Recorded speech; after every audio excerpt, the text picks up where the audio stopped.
Salut tout le monde et bienvenue dans une nouvelle leçon de grammaire, les types de phrases. Alors, il existe 4 types de phrases. La phrase déclarative, la phrase interrogative, la phrase exclamative et la phrase impérative. Alors, la phrase déclarative, c'est une phrase qui sert à raconter, à expliquer, à déclarer, à donner une information. Par exemple, le magicien réalise un tour avec un lapin. Le magicien réalise un tour avec un lapin. Ça, c'est une phrase déclarative. La phrase interrogative, c'est une phrase qui sert à poser une question. Et parfois, elle est introduite par un mot d'interrogation. Regardez là cet exemple. Va-t-il le mettre dans son chapeau? Et se termine toujours par un point d'interrogation. C'est ça la phrase interrogative. Va-t-il le mettre dans son chapeau? La phrase exclamative. C'est une phrase qui sert à s'exclamer, à exprimer un sentiment. Et se termine toujours par un point d'exclamation. Oh, il a disparu. Donc, il exprime un sentiment. La phrase impérative. C'est une phrase qui sert à donner un ordre ou un conseil ou une interdiction. Et se termine par un point ou bien un point d'exclamation. Sors-le du chapeau, laisse-le tranquille. Et on change aussi l'intonation de la lecture de cette phrase. Alors là, باش نفهموا أكثر أنا j'ai donné des détails de chaque phrase, chaque type de phrase. La phrase déclarative. La phrase déclarative, on a dit, c'est une phrase qui sert à raconter, à donner une information, à déclarer et se termine toujours par un point. Les yeux sont oranges. Ses yeux sont oranges.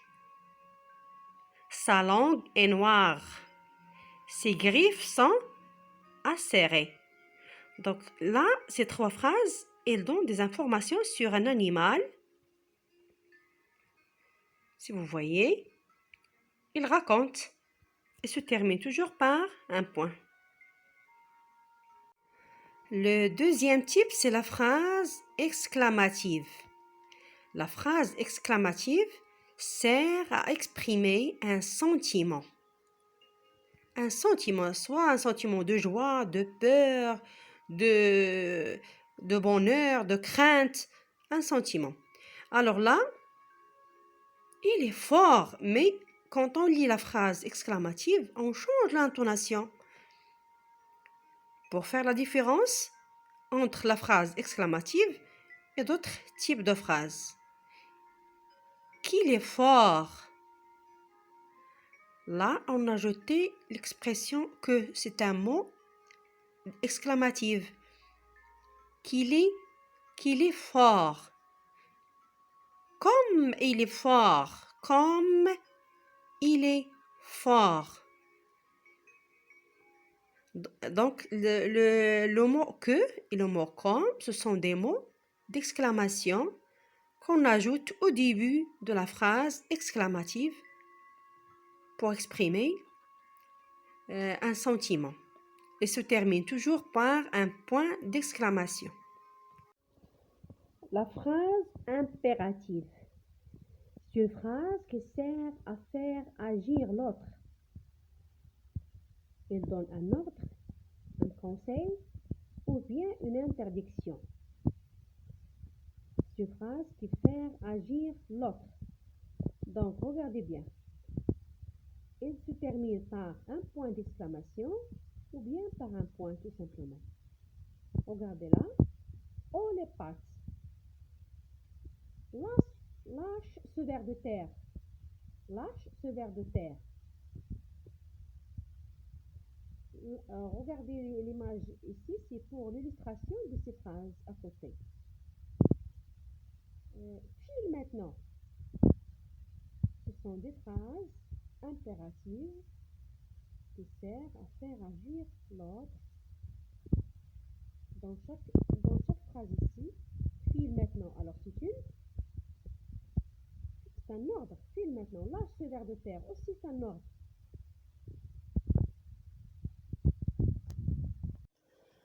Alors là, les enfants, on est arrivé à la phrase interrogative. La phrase interrogative, c'est une phrase qui sert à poser une question et la réponse est peut-être oui ou bien non.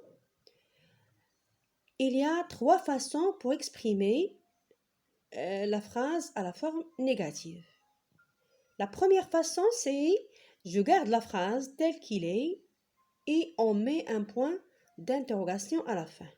Et toi, tu veux te battre? La deuxième façon, est-ce que tu veux te battre? Là, regardez bien, j'ai ajouté l'expression est-ce que au début et le point d'interrogation à la fin. Est-ce que c'est une expression d'interrogation? Il y a d'autres expressions comme pourquoi, qui, que. Ce sont des expressions qui indiquent, qui servent à poser une question. La dernière façon, veux-tu te battre? Veux-tu te battre? Là, cette façon, on l'appelle l'inversion du sujet. On a inversé le sujet. Et le verbe devient le premier, veux-tu. Normalement, dans une phrase, on a le sujet-verbe. Et là, cette façon, c'est l'inversion du sujet. On trouve le verbe au premier, puis le sujet. Veux-tu te battre? Et toujours, on n'oublie pas le point d'interrogation. Alors, j'espère que la leçon est bien claire. Je vais vous laisser un exercice à la fin de la vidéo. Regardez bien la vidéo et faites l'exercice. Bon courage. On se verra dans une nouvelle leçon et à bientôt.